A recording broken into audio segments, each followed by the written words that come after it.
This dance.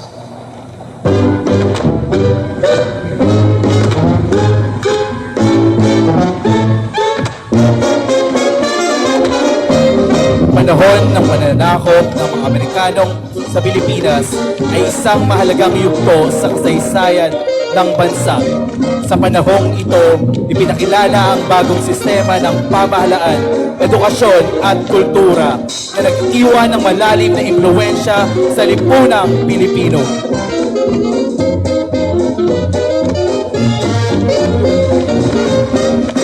Ang batas na hindi Magdami ay nagbigay daan sa pagkakaroon ng sariling pamahalaan ng Pilipinas.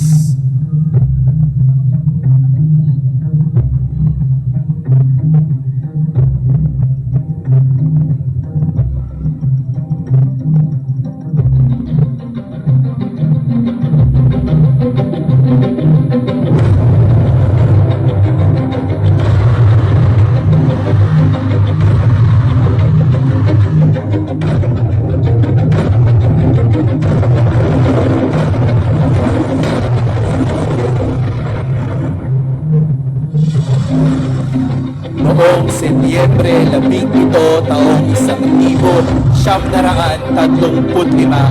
ay naganap ang kauna-unahang halalan sa Pilipinas.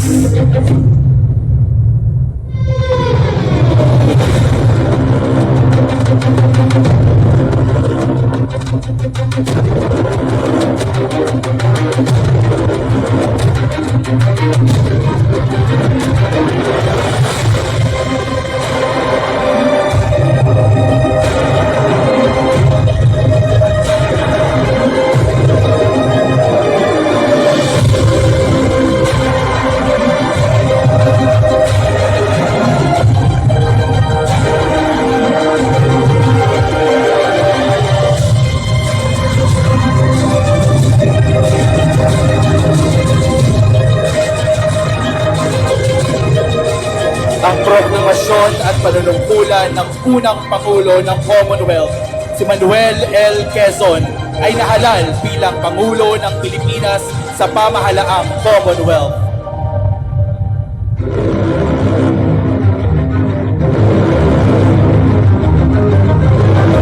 Nagluksa ang buong Pilipinas sa sambayanang Pilipino sa pagkamatay ni Manuel L. Quezon.